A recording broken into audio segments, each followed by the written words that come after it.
articles, plus d'études. Alors évidemment, en période d'épidémie, et là, c'est vrai qu'on en a parlé un peu en introduction, il y a eu cette métaphore qui était vraiment pourrie de la part du président de la République de dire on est en guerre. Non, on n'était pas en guerre, on était Eh en oui, épidémie. eh oui. C'est pas la joie non plus, mais c'est quand même pas aussi grave qu'une guerre. Et donc, ça a donné un prétexte à tous ces gens qui ont fait vraiment n'importe quoi en disant on est en guerre, donc allez, on file notre truc aux malades, parce que sinon ils vont mourir, on est en guerre. Ouais. Franchement, c'était vraiment une très mauvaise idée cette métaphore, et ça a donné après des arguments à des gens qui ont vraiment, on peut le dire, je pense maintenant, qui ont vraiment tué des gens. Avec cette histoire d'hydroxychloroquine, il y a les données de l'ANSM qui disent, alors je crois que maintenant on en est à 8 patients qui semblent être morts de ce traitement, Mm. donc hydroxychloroquine et azithromycine. Bah, à nouveau, j'avais donné les liens, donc je pense qu'ils apparaissent dans le descriptif, communiqué de la NSM. Donc là, ce sont des gens, enfin vraiment, c'est un mensonge criminel, c'est-à-dire donc ces gens qui ont voulu faire croire à l'efficacité de l'hydroxychloroquine plus ou moins azithromycine dans le traitement de la Covid-19. Ces gens-là sont des escrocs, mais alors j'espère que le mot escroc est autorisé, mais même, je dirais même des escrocs, enfin c'est un mensonge criminel, parce que là, on a de la preuve de gens qui sont morts de ça. Et donc, effectivement, de dire on est en guerre, les gens vont mourir, donc on leur donne notre truc, non, en fait, comme le disait Damien tout à l'heure, il y a 99,5% des gens qui devraient survivre de cette maladie, donc c'est possible d'aggraver leur cas, en fait. Il ne faut pas imaginer que ces gens-là sont perdus et qu'on leur donne quelque chose qui, au mieux, les sauve, au pire, leur fait rien. En fait, on peut tout à fait tuer des gens qui allaient survivre. Donc, pour moi, il y a effectivement, bien au-delà de la querelle scientifique des gens, est-ce qu'ils ont raison, est-ce qu'ils ont tort, il y a des vies humaines qui ont certainement été perdues à cause de ce mensonge. Pour le climat de confiance, hein, j'ai quelques citations. Mes détracteurs sont des enfants. Depuis 25 ans, j'enseigne la méthode. C'est amusant de les voir critiquer la mienne. Je refuse de débattre avec des gens ayant un niveau de connaissance trop bas. Est-ce que vous demandez comment Mozart a fait? Je vais même vous dire, en plus de 150 publications par an, j'ai écrit 10 livres en même temps. On n'est pas tous égaux dans ce pays, on adore décapiter les gens. J'ai inventé une douzaine de médicaments qui sont tous dans des livres de référence du monde. Alors les petits cons qui essaient de m'apprendre comment on fait la méthode pour mettre au point la thérapeutique, si vous saviez comme je m'en fous, il y a beaucoup trop d'exemples de ce type de citation. Il y a normalement le numéro 1 mondial, il n'a pas besoin de vous dire ça. Le numéro 1 mondial, il vient avec des données, il vous démontre des choses, il revient sur les critiques qui lui sont faites, il explique pourquoi les critiques ne sont pas valides, il passe pas son temps à rabaisser tout le monde, parce que en ricochet, ça fait qu'en face, on va commencer à parler que de lui. On a essayé d'éviter de parler du monsieur, mais là on va conclure, on va en dire deux mots. Il y a un problème dans la personnification du débat qui... Raoul qui se croit à Hollywood. On serait à Hollywood, ce serait le héros, parce que c'est le mec un petit peu rebelle. En plus, il a le look, etc. Moi, j'ai rien contre le look. Pas rebelle du tout. Non, par contre, il s'est dit renégat, et je pense que ça lui va bien, renégat. Renégat, c'est celui qui a renoncé à ses principes.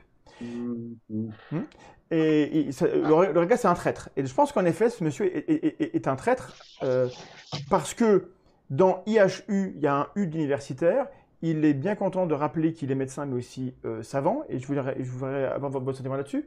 Quand on dirige une équipe, un centre qui sert à faire de la recherche, on a l'obligation morale, enfin c'est le travail, de produire des connaissances avant tout. Oui, il soigne des gens, mais 70 lits, c'est moins que d'autres grands hôpitaux. C'est pas sa mission première.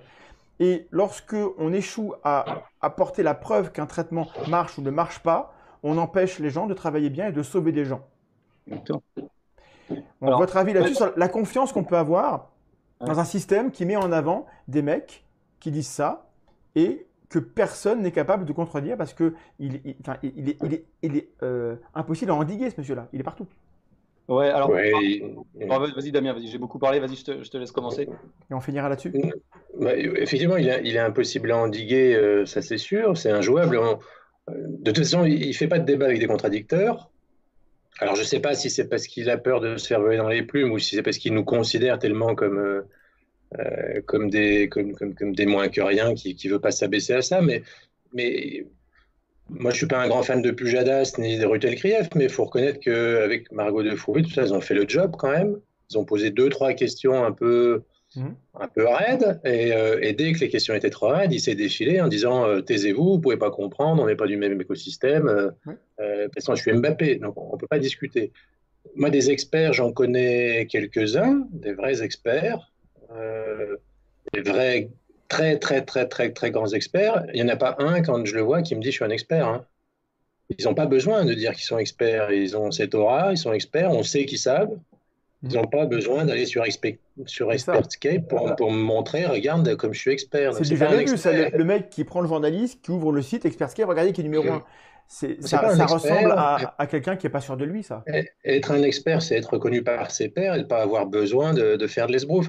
Là, il est juste numéro 1 dans un système de bibliométrie qu'il a contourné de manière frauduleuse. Mais c'est tout. Donc il a compris et il a compris qu'il valait mieux privilégier la quantité à la qualité. Donc il produit, c'est des spécialistes du microbiote et de la transplantation fécale, il produit des monceaux de caca, du caca à la tonne. Et voilà. Et malheureusement, c'est connu, les instances. Le rapport de l'HCRS en 2017 avait déjà notifié que 96% des articles produits par l'IHU n'avaient aucun intérêt.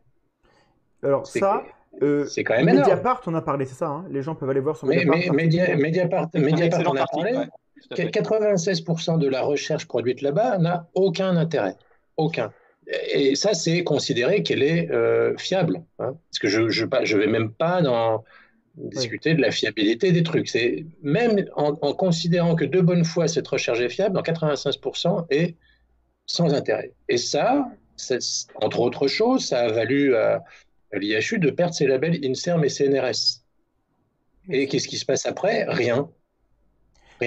J'entends bien la petite guéguerre entre Raoult et Yves Lévy de l'INSERM, qui dirigeait l'INSERM à l'époque, et Marie-Agnès Buzyn. On entend bien. Mais moi, j'en veux beaucoup à M. Lévy de ne pas être allé plus loin s'il savait des choses gravissimes. Parce qu'encore une fois, comme j'ai dit tout à l'heure, là, on joue avec la vie des gens, on joue avec notre travail, parce que, en fait, moi, je suis au lit du malade, je traite les malades avec ce que ces gens me donnent de nourriture intellectuelle. Et dans ma carrière, j'ai tué des malades à cause de ça. De bonne foi, hein, j'ai appliqué les traitements qu'on me disait d'appliquer. J'étais trop jeune, je ne savais pas lire les études, je n'avais pas d'expérience clinique. Donc j'ai appliqué bêtement ce que ce genre de personnes m'ont dit pour me rendre compte, 10 ans après, que c'était délétère ce que j'avais fait et que probablement j'avais tué des malades. Alors, je n'ai pas tué des malades avec l'oreiller sur la tête bruyamment. Hein. J'ai altéré des pronostics de malades qui fait que j'aurais peut-être pu en sauver plus si j'avais travaillé autrement. Et donc, on ne peut plus laisser faire ça. On peut plus laisser faire. C'est extrêmement angoissant, oui. Mais on ne peut plus laisser faire ça, mais pour autant, les gens laissent faire ça. Les tutelles INSERM, CNRS, HCRS sont au courant de ça et laissent faire. Didier Raoult et son équipe sont déjà fait choper pour de la fraude scientifique en 2006. Oui. Bon, ils ont été interdits de publication. Voilà, donc il y a un lourd passé, mais on laisse faire en oubliant qu'encore une fois, que c'est avec ça que des médecins font des burn-out. Parce que quand au bout de 10 ans, vous vous êtes rendu compte que vous avez fait de la merde et que vous avez tué des malades, des fois, ça pèse un peu sur le crâne. Et puis, vous avez tué des malades et cerise sur le gâteau, vous avez fait ça avec l'argent public, en fait. Oui, mais c'est terrible. Il reçoit des millions d'argent public, ce garçon. Ce qui est terrible, c'est que tout ça, c'est parfaitement dans les normes. Et que Raoult, il n'est pas anti-système, il est l'incarnation du système, il est en haut du système. Il est l'incarnation d'un système qu'on peut qualifier de mafieux, je pense, parce que évidemment, on râle sur les conflits. Oui, mais je les assume. On râle sur les conflits d'intérêts, Karine Lacombe, Gilead, tout ça. On regarde, il y a des chiffres qui sont catastrophiques, c'est très clair.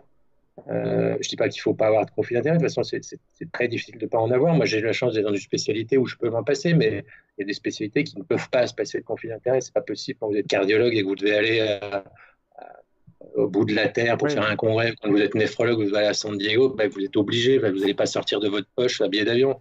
Donc il y a des spécialités où c'est obligé, ok. Et lui annonce qu'il n'a aucun conflit d'intérêt. Vous allez sur transparencesanté.gouv, vous regardez tout lui et tous ses adjoints professeurs, vous ne trouvez rien. C'est impossible. Ouais. C'est strictement impossible. C'est se moquer du monde de faire croire qu'il n'a aucun conflit d'intérêt, quoi que ce soit.